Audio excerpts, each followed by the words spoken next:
نبی پاک سید عالم صلی اللہ علیہ وسلم کی بارگاہ میں دو عورتوں کا مقدمہ لایا گیا.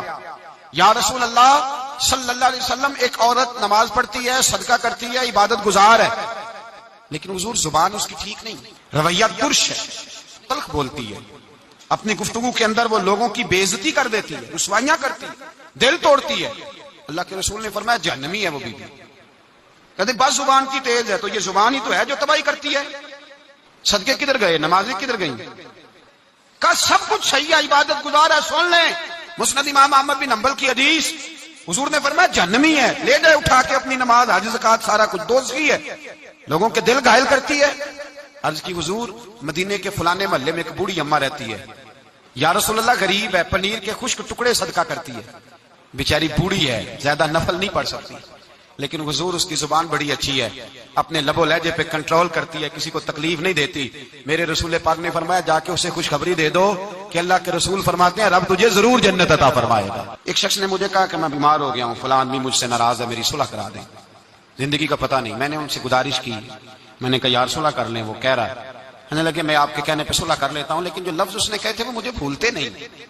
اس نے میری والدہ کے بارے میں، میرے والد کے بارے میں، میرے بھائی کے بارے میں، میرے بارے میں، فلاں کے بارے میں، میرے خاندان کے بارے میں، وہ جملے میری آنکھوں کے سامنے، اس کو نہیں کہنے چاہیے.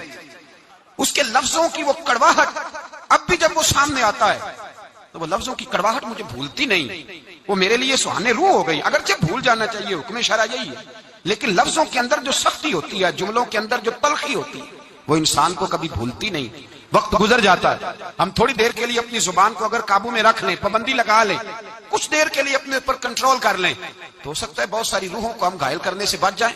میرے بھائی اپنی زبان کو کنٹرول میں، اس لیے میرے نبی پاک علیہ الصلوۃ والسلام نے فرمایا پہلوان وہ نہیں ہوتا جو کھاڑے میں اترے تو سامنے والے کو گرا دے. پہلوان وہ ہوتا ہے جس کو جب غصہ چڑھے تو اپنے آپ پہ قابو پا لے، اپنے آپ کو کنٹرول کر لے، اپنے جذبات پہ قابو رکھے.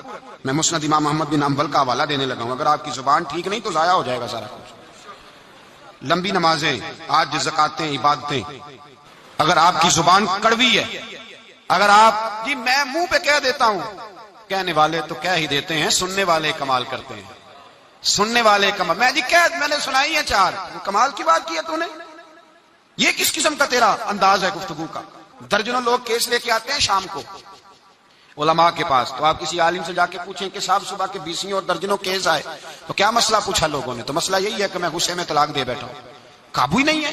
خاتون بات کرتی ہے تو اتنا سخت جملہ کہہ دیتی ہے، اور خامد کے پاس پہلے ہتھیار موجود ہے، وہ تو کہتے ہیں مجھے ماں بدولت کوئی چھیڑ دیا ہے، مجھے نواب صاحب کو ہی آپ نے کہہ دیا چلو طلاق طلاق طلاق، فارغ، چھٹی ہو گئی.